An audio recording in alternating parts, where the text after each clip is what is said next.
Hello, everybody. I am excited to be here with Delia Granville. Delia has taught me so much about workplace mobbing and how to create a more reasonable and fair working environment. So I'm going to now hand the mic over to Delia, who's going to share with you all what she has shared with me, because I think it's incredibly valuable. So welcome. Thank you. Hi, everyone. I'm so glad to be here. I hope everyone can hear and see us well. I know it's fun to be part of this kind of technology streaming and really appreciative Kim to set up this opportunity for me to talk to you guys about mobbing. Um, I have been really fascinated, I guess, by this topic over the last 20 years as it's involved, and had the opportunity to speak to Kim a little bit about it, and now want to share some of the things that I've shared with others with you. I'm going to go through a brief slide presentation that will take about 10 or so minutes to walk through. And then from there, I guess, Kim, you can uh, stop me during it or through it or however you want to do it, and then we will continue on with our conversation. Yes. So So folks should start putting their questions in, and then we'll answer them when Delia's finished talking. Is that okay with you? sounds great with All me. right, here we go. Okay. So I'm going to talk to you today about mobbing and group aggression, workplace bullying, not just because it's a passion topic of mine, but because I've experienced it many times. I'm here today because I'm one of the lucky ones.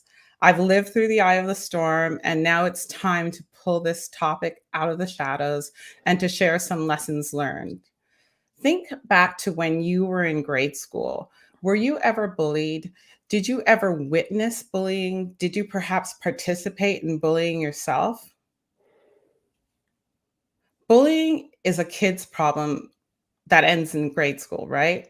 Unfortunately, no, it carries on into adulthood and just takes on different forms. One such form is mobbing.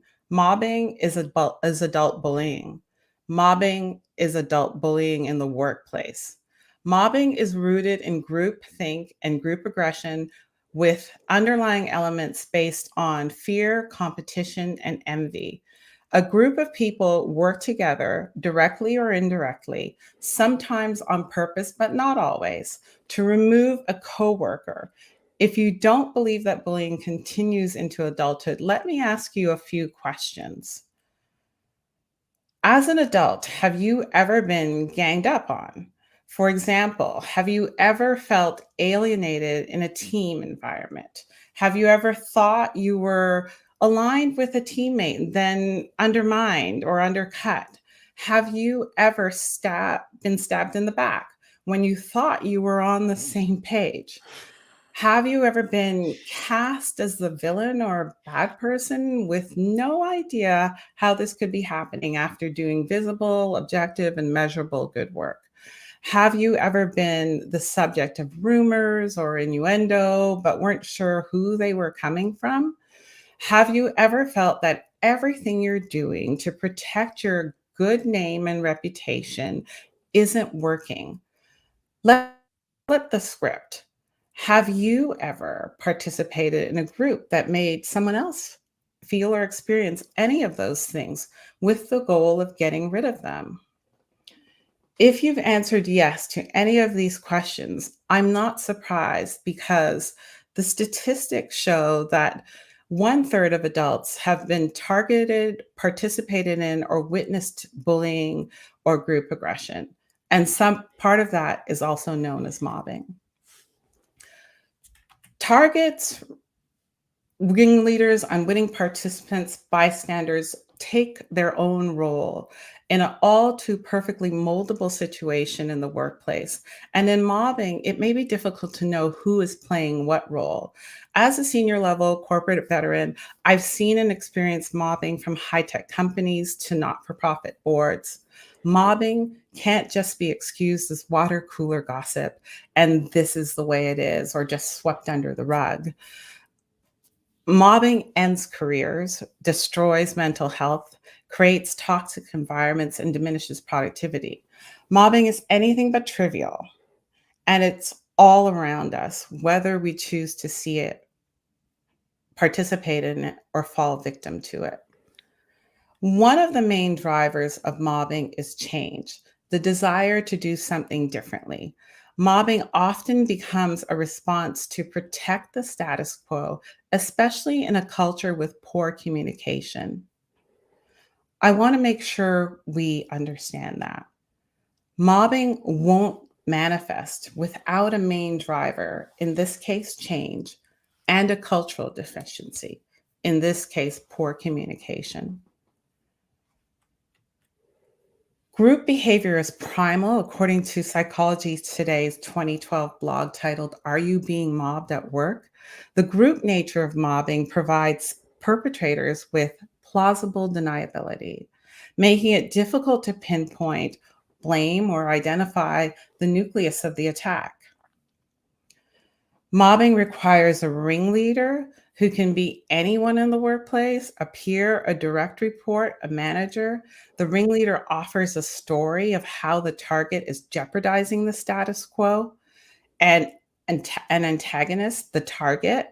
They are the source of everything that's going wrong. This is especially effective in cultures that value individual achievement.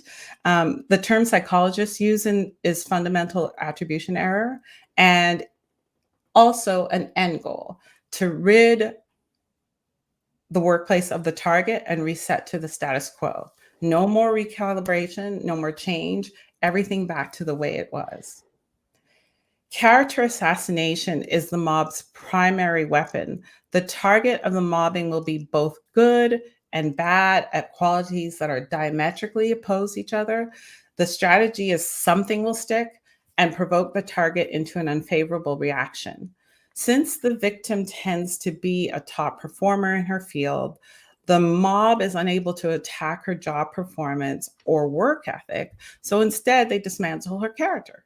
The mob leader proclaims that the target's stellar performance is a lie, their accomplishments a farce, and say that their despicable character leaves the community with no other option but to extract them from the organization. Don't let it happen to you. How do you higher ground and psychological safety? How can you prevent a category 5 mobbing from occurring on your doorstep? The reality is, if you've been mobbed effectively, you will be radioactive. Anyone you turn to for help may turn their back on you to avoid becoming a target themselves. Fighting to fix the situation and to be treated fairly may cost you all the energy you have. And it's not the target's problem to focus on this, at least not on the onset. Focus on yourself first.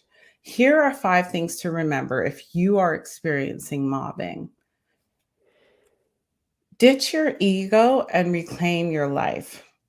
There will be a point of clarity where the ego backs down and allows the target a moment of lucidity.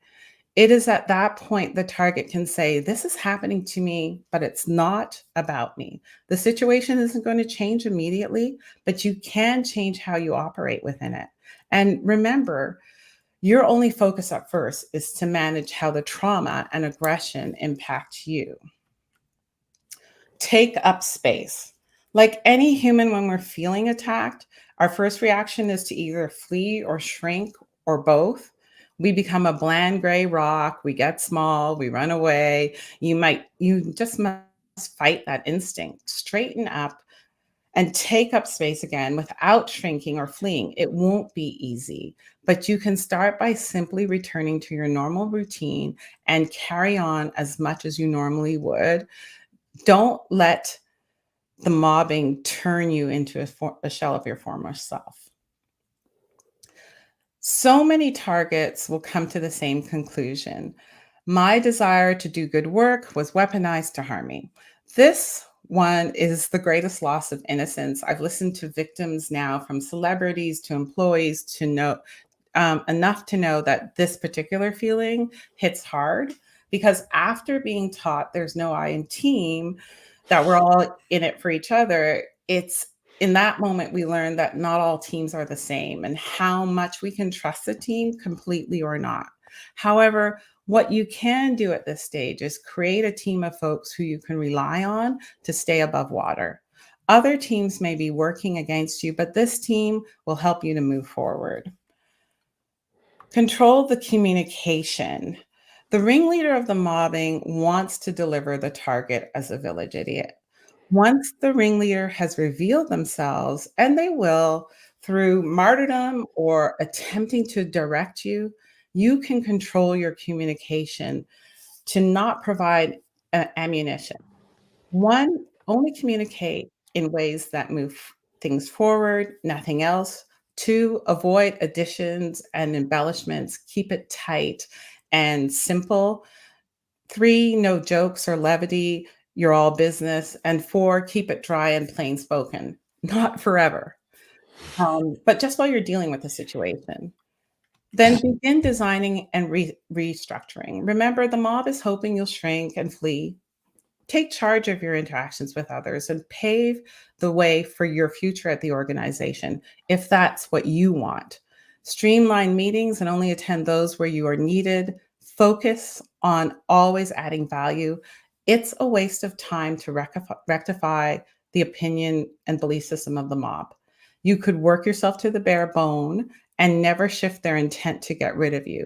If you can get visibility for your value outside the mob, then make that your goal. Accept that the only counter response to the character assassination is caring for your wounds and keeping yourself going.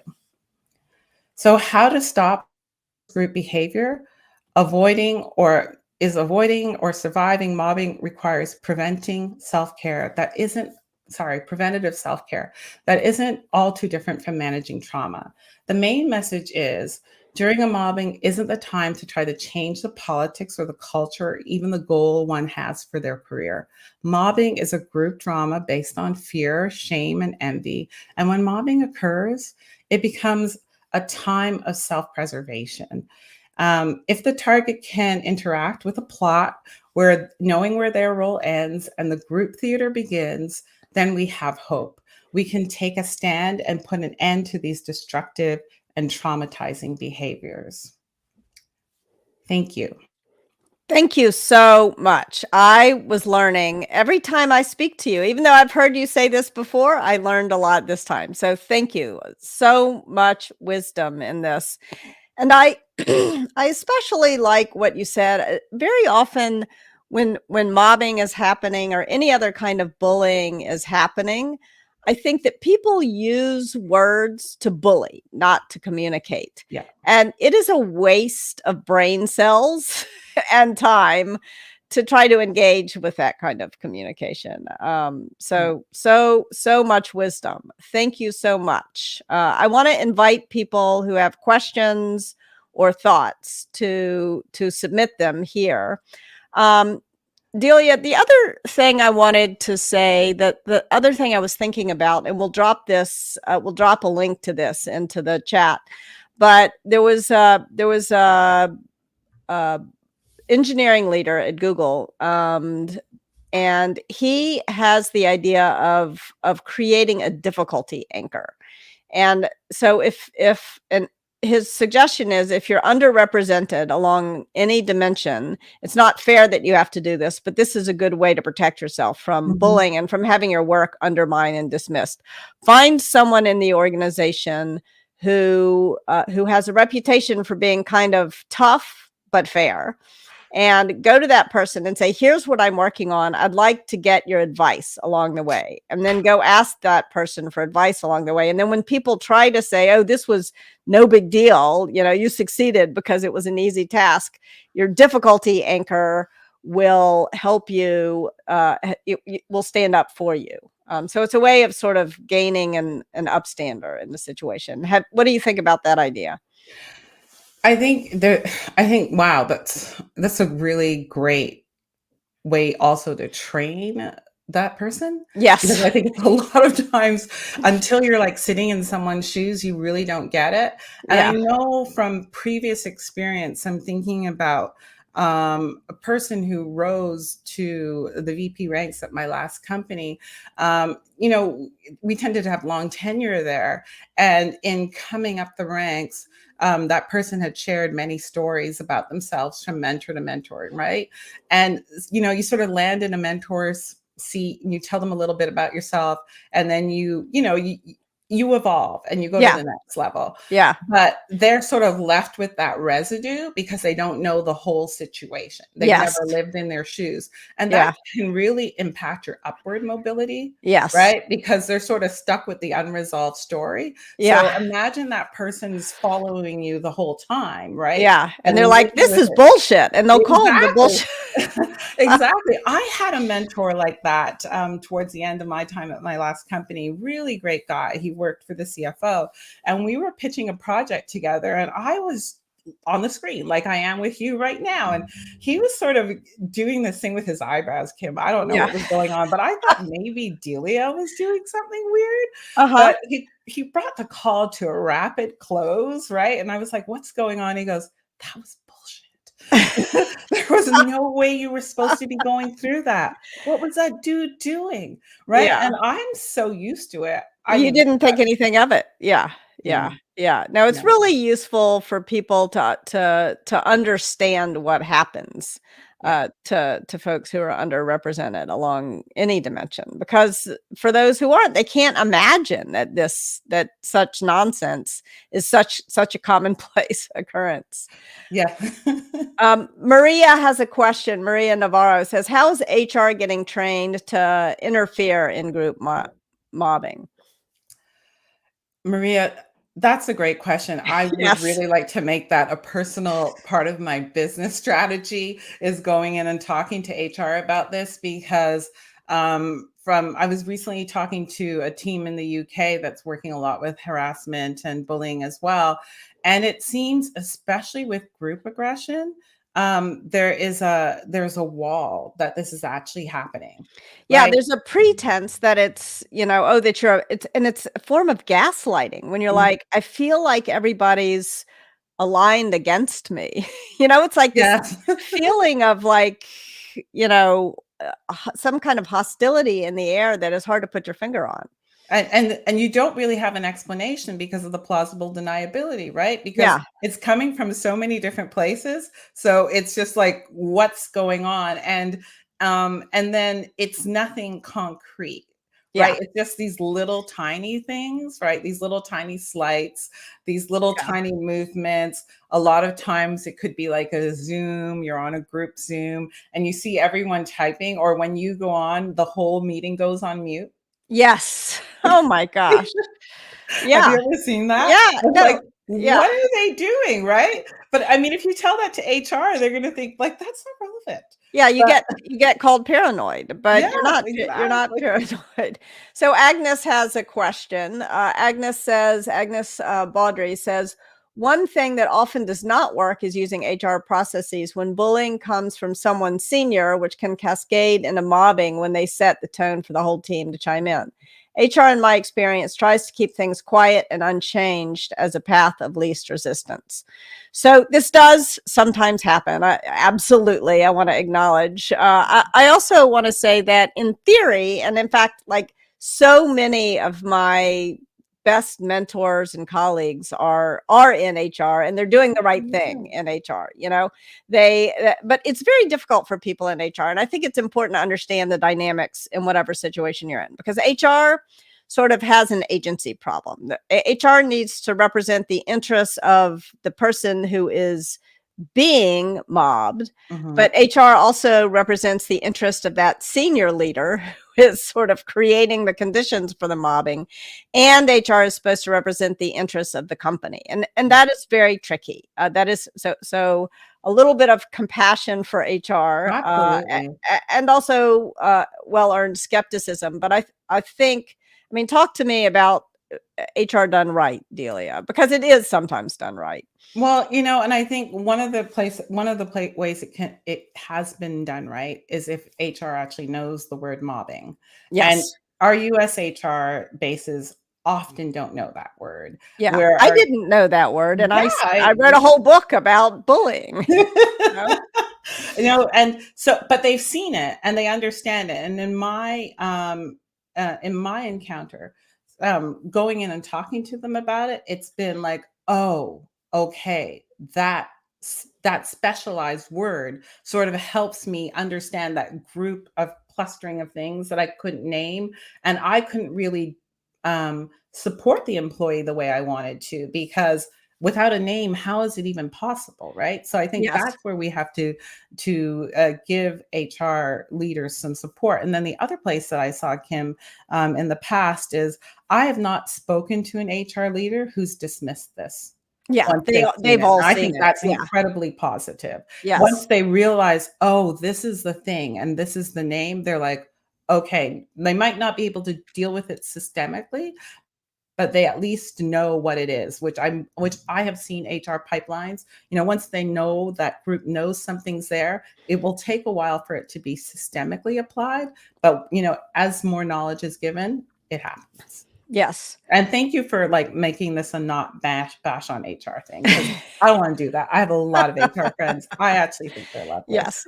Yeah, but at the same time, I want to acknowledge like HR is in a difficult situation, and Yeah. it's important for people who are being mobbed to sort of be aware of what the dynamic is of the Yeah. particular HR team that they're Well, working. and the other thing I want to say about doing it right is, a lot of HR functions have some place where you can go confidentially for mediation, Yes. where you can have an off the record kind of conversation that has nothing to do with any of the grievance process. Yeah. It's just handled outside, outside team members, and everything happens there. And that's probably a really great conversation to have mobbing, a really great place to have a conversation about mobbing, because you can have it potentially even with some of the people who you suspect are part of what's going on for you, in a way with moderators there so that it can be witnessed. And then you can go from there.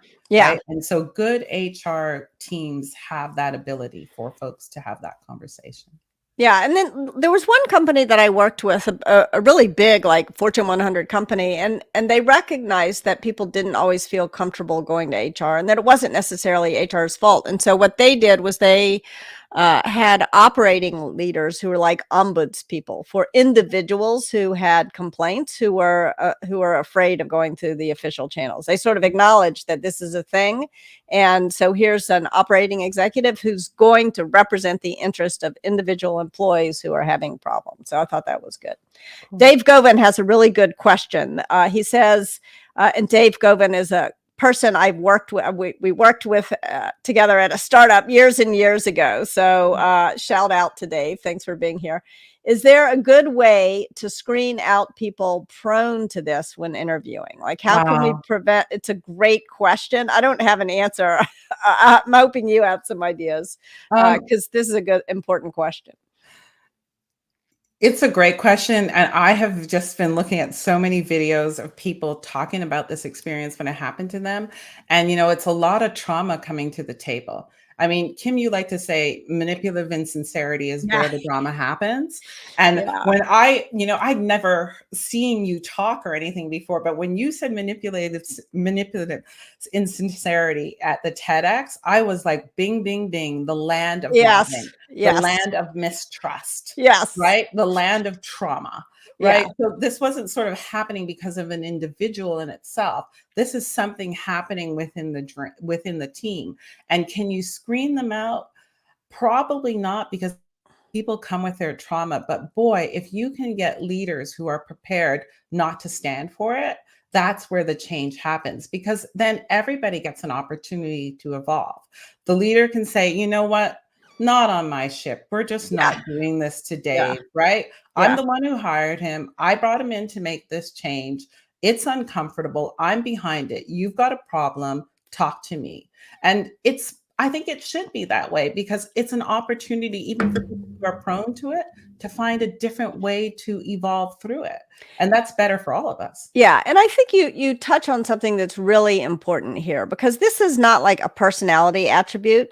this is a bad habit that people get into in toxic cultures where people are either encouraged, allowed, or forced to talk badly about each other behind each other's back. Like in cultures where it's not safe to speak up, often people respond with manipulative insincerity. And so I think that one of the things that we can do is not necessarily screen people out, but create cultures that prevent backstabbing and demand clean escalation.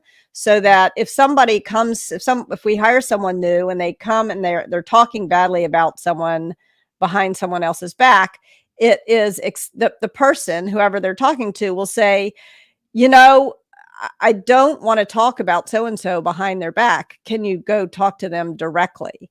And if people can't resolve a conflict together, they're taught to go together to their boss, not behind each other's back. And I think that those two norms of preventing backstabbing, which basically just means don't talk badly about people behind their back. No trash talking. Yeah.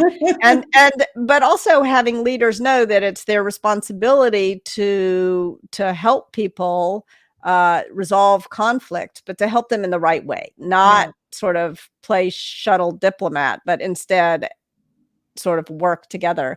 There's a great, and we can drop this into the chat, there's a great talk on LinkedIn that my coach from when I worked at Google gives, Fred Kaufman, about clean escalation. He sort of explains how to create this culture of clean escalation, and I think that's really important to preventing mobbing. So I think, Dave, that's kind of an answer to your question. Yeah. I think one other option, though, Kim, to add is rather even than sending the person to go talk to the other person, it's okay to say, you know what, if you really want to talk about it, let's see if we can call them in here and let's all three be part of it. Yes, that's clean escalation. Yes, that's exactly the idea. Sorry, I didn't explain. You just so finish. I'm interrupting you. Finish explaining it for folks, because I didn't. I'm just saying, because if the other person was a little bit fearful because they don't have that skill set yet, right, about dealing, talking to someone directly about what's happening, then the more seasoned member can be in the room. It doesn't need to be a manager. It can be everybody. Anybody, but that's a culture around it. Yeah. That's exactly the right point. All right. Miranda has a question. Miranda Waters. What do you recommend doing when you have a top performer that is consistently the ringleader? I have a strong opinion here. Wow. Well, you know what, Kim, you might have to go with this strong. So a top performer who is also the ringleader. I would say it's better to have a hole than an asshole. Yes, exactly. Even if the person is a top performer, you give that person some feedback, you give them an opportunity to learn that that's not the right thing to do. And if they don't change their behavior, you fire them. Yeah, I fully agree, especially because that is not the, it sets a tone, number one, and number two, like, you can't retain any other top performers. Right. Yeah. And then the other thing, though, the reason why I was a little bit stunned by that question, because I've seen this before, and I always assess that, is that person really a top performer? Or is that a legacy belief system? That's why everyone puts up with this sort of curmudgeon-y, territorial, all of these other things that this person is. Because, if that person truly were the top performer, as we claim they are, then a lot of the initiatives and innovation that we're begging for on the team while we're bringing in all these new people, would be happening, right? Because it's not a one-person show. So it's all that kind of stuff. That's why I sort of hesitated. But yes, better to have a hole than an asshole. There's a lot of evidence that demonstrates that when you have a team where everyone participates roughly equally, and you don't have one dominant player, that the team performs better. There's enormous amount of evidence. Amy Edmondson has evidence. The Project Aristotle has evidence. And that these people who create a toxic work environment that destroys psychological safety, that destroys a team's ability to innovate. And as a result, companies like Atlassian have adopted what they call the no brilliant jerk rule, that they, no matter how good someone's results are, no matter how good their technical skills are, if they behave like a jerk, then they're gonna suffer consequences. Same thing when I worked at Apple. They had a performance review system that took a look at people's results, at their teamwork, and at their ability to innovate. And if their teamwork was bad, it didn't matter how good their results were or their ability to innovate was. There were consequences. So I think that's maybe a more respectful way of explaining that there have to be consequences than saying better to have a hole than an asshole. Although I do love to say that. All right, Louise has a question. Louise says, we often ask the quote unquote victims to better equip themselves for these type of situations. We need to get better at having robust conversations that deal with the persecutor and refine the accepted culture. And I want to say that I'm really grateful to you, Delia, for sharing examples of what the target of this can do, because I think that's necessary, because all too often the leaders are not doing the right things. But I think we both can say we agree with Louise that leaders need to be taught how to not prevent this from happening in the first place. But you probably have more thoughts on that than I do. I think it's so challenging too, right? Because I think why it's not spoken about a lot, Louise, is because the perpetrator finds themselves in the same situation as the character we talked about before, right? You're leaving the organization, people don't know why, maybe they think you're the hole versus the a-hole. So that there's all that tied up into it. So how do you talk to the perpetrator better, right? How do you help them? And I think part of it is that I think we lost some stuff in our ideas about matrix teams, about moving people around in different groups and allowing them to work with different people in different ways.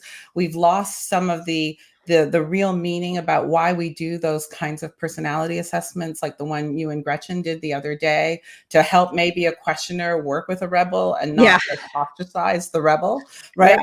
But we often let people, because of the business, because of the timelines, sort of stay in their little in groups. And really it's the leaders group to break this up. And Louise, I'm going to give you a TV series that I really love. I even talk about it in the article. It's called The Bear. But you'll see there that the leader does something that's revolutionary before the mobbing even starts. He sort of creates a niche project masterclass development for each of the people who were in the mob.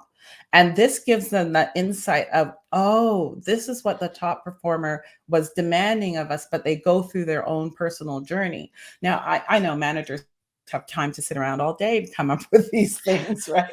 This was the script of a TV show, but that's kind of the way. If we want to really believe that everyone has the potential, then we really have to give the perpetrator an opportunity for their own development and help grow their capacity. Yeah, I think that is really you're offering a great deal of compassion, but also like practical advice. I think that's why when I wrote Radical Respect, I wrote about things leaders can do. I wrote about things that people who are harmed can do. I wrote about things that people who cause harm can do. And I wrote about things that upstanders can do. And often we're playing multiple of those roles at any given time. I know, especially I think as an underrepresented leader, I often feel like, I'm having stuff come at me, but, so I'm the person harmed, but at the same time, I'm the leader. And so I have to respond to it differently. And that's hard. It is. we got lots. So really important point, Louise. We got lots more questions. So, Carlene, I think I'm saying your name right. I apologize if I messed it up. Asks, could you talk about the exclusion of a team member or silence as that employee walks into the room? Could these be passive forms of mobbing? Oh yeah, the silence I think is characteristic, as well as the gossiping. I'm gonna refer back to manipulative insincerity. It's a quiet place over there where no one is caring deeply or challenging directly, and everyone's talking behind everyone's back. But yes, the silence is a tactic. Gaslighting is a tactic. Exclusion is a tactic. Saying, didn't you know, sort of when you were supposed to know, putting people on the spot, telling them that they're supposed to present something and then not present it, then present it, like all kinds of things Yeah. that seem incredibly normal on the one off, if they're happening systematically, could be part of this mobbing behavior, because it's really about how you begin to internalize it as the target, right? Because Yeah. it's about, you tend to figure out it's about you, right? Yeah. Yeah. Yeah, I mean, and I think that, like, one of the things that a classic example of this about silence is, someone will come into a meeting and they'll have a great idea and they'll say it and nobody will respond. And then 10 minutes later, somebody else has this exact same idea and everybody's like, oh, yeah, that's a great idea. you know, and nobody, I mean, there's 20 people in the room and nobody steps in and says, hey, so-and-so said that 10 minutes ago. Why was there silence in response? Because it's uncomfortable to say that, but it's so important for upstanders to point that out when it happens. And sometimes that, that in itself just might be, the new person didn't speak up loudly enough or whatever the reason might be. But when it's with 20 other things that are going on, then you really need to think about the mobbing. But if it's just that one instance, which I've seen happen a lot of times, hopefully someone in the room stands up and says, didn't Kim just say that like Yeah. 10 minutes ago? And then go back to there, right? Because there's some habits that are formed in the team. But I really want to point this out because people are bringing up a lot of the I would say stars in the constellation of mobbing. But when it's mobbing, the goal is to get rid of that performer. So it's really, it's to move them out of the organization. Yeah. Yeah. So Irina has a question. What is your take on the concept of peacetime CEO and wartime CEO when it comes to psychological safety? So many people seem to be bought into the wartime CEO style, but I think it's disastrous. And I think wartime CEOs, it's even having psychological safety is even more important for wartime CEOs than, I mean, it's important in peacetime as well, obviously. Mm-hmm. But I think that and it was actually, so I had several people who have worked for me who are veterans. And one of the things that the veterans, one in particular, Russ Laraway, who is a Marine, and Trier Bryant, who was in the Air Force. I'm not trying to exclude the other branches of the military. I'm grateful to everyone for their service. But one of the things that I've learned from them is that, no plan survives first contact. And so when things go down, it needs, even in what is traditionally thought of as a very command and control organization, people need to be able to take initiative, and they need to be able to say, whoa, we were going to do this, but we can't do it because that happened. And if people do not feel safe challenging authority, then that is what will sink the ship, so to speak. And so I think there's often a misapprehension, and Amy Edmondson, who really did so much of the research around psychological safety. She just came out with a new book that is called The Right Kind of Wrong. But it's really important for people to be able to point out when a mistake is being made. And that's what psychological safety is about. It's about knowing that if you speak up, you're not going to be punished for speaking up. Now, not everybody has to agree with you. So psychological safety is not about never criticizing anything. In fact, psychological safety lays the conditions that are necessary for criticism, the kind and compassionate criticism that leads to innovation, for working together, for collaborating together. So I guess, Irina, maybe I misunderstand, so feel free to jump in, but I reject the notion that wartime CEOs don't have to worry about psychological safety. I don't know. What do you think, Delia? I think too, when the wartime, peacetime metaphor is maybe specific to the productivity and specific to the streaming down of what we can focus on in the organization. But I don't think the need for having directives having goals, OKRs, and all of that vanishes even in peacetime, right? So, Yes. you know what I mean? So the organization still has to function. I mean, it might be, it's a little bit more funneled.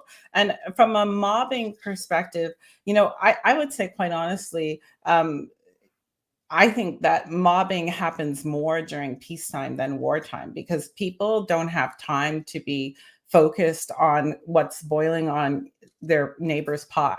They've just got to get their work done in the organization during that time. So I think just my calibration of it is when there's that sort of full force drive to do something within the organization, your top performers, et cetera, are least likely to get mobbed.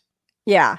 And I'll try to drop in. I can't talk and Okay. search for links at the same time. I was just trying to do that, but I failed. But anyway, I'll try to drop into the chat after we're off the call. There's a wonderful essay that Trier Bryant wrote about how, as a veteran, it really bothers her when CEOs use war metaphors when we're not actually at war. Okay. And I think especially given the trauma that so many people are experiencing in the world right now, I think it's really important not to use sort of what I'll call unnecessary military metaphors. But I understand what I'm not trying to criticize Irina for the peacetime wartime thing. I just want to bring in that perspective, though. So there's a clarification that I think is helpful here. That there's an article from Andreessen Horowitz, which I'll just pause here to say I have some questions about but anyway, peacetime CEO strives for broad-based buy-in. Wartime CEO neither indulges consensus building nor tolerates disagreements.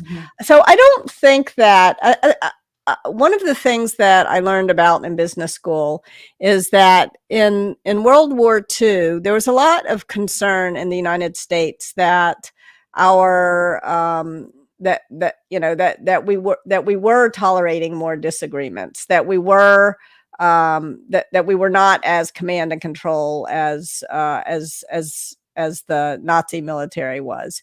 And it turned out that was the strength that helped us win the war. And so I think I kind of reject I reject Andreessen Horowitz sort of assessment that consensus building is necessarily slow. I mean, one of the things I learned at Google is that, which seems to have done okay as a company. I mean, it's made some mistakes. I'm not saying Google is perfect, but it was a fast moving consensus based organization. And it was the ability to create an environment where great ideas come from everywhere that was crucial to its success, and it's been crucial to the success of so many other companies that I've worked with. So, or even Amy's new book, right? The Right Kind of Wrong. The Right Kind of Wrong. Yes. Yeah.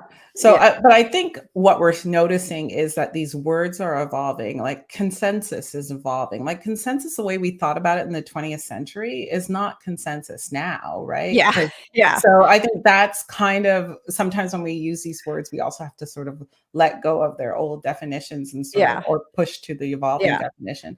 I'm taking a look at the time. I don't know if we have one more question left. I think we do. I want to say one more thing though about consensus, and because I think that there's a growing body of evidence that indicates that command and control does not work very well.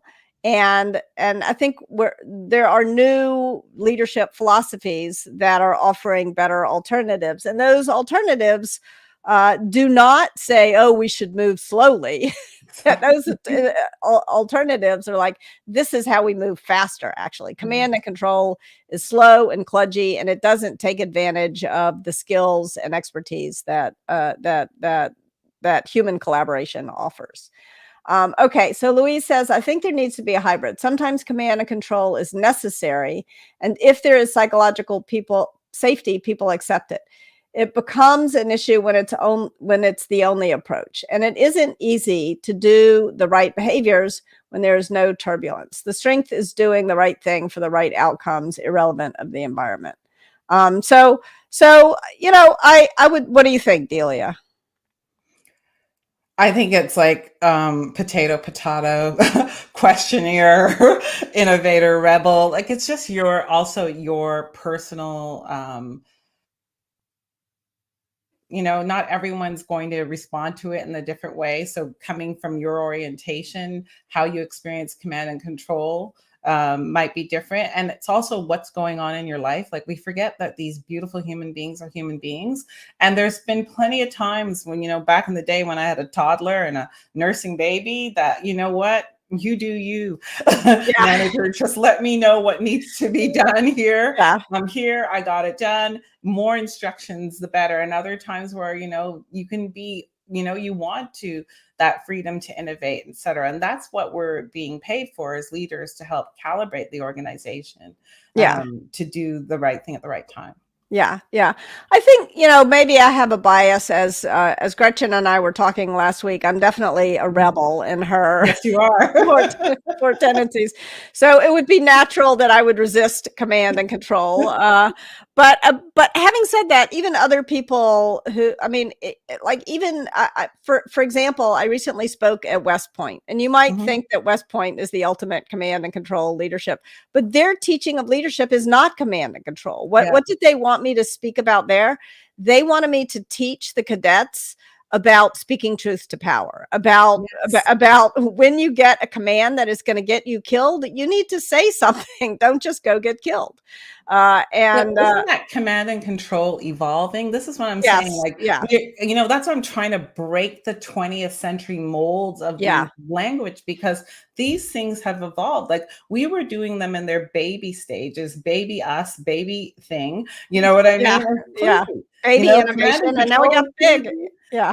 Consensus was slow. You know what I mean? Yeah. It was all hodgepodge mess. But now, as we've evolved, we have like almost 100 years of business literature, of psychological literature, of organizational and team literature. Let's use these words, but in the way they're being applied in the 21st century, and sort of let go of some of our prickly for some of them. Because I'm going to give you an example, Kim Scott, where I think you actually listened to command and control, which was with your dog that day on the corner, right? That dude really did like boom, boom, boom, and you too.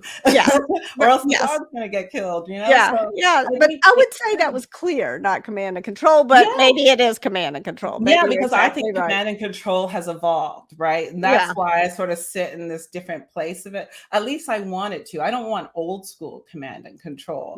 I want, like, if you're doing this and you're giving directive and it's important and we're in that mode, then yes, you're taking that leadership role. I can still question you. I'm not going to, you know what I'm saying? It's a different kind of way that it can come into the world. No, you're right.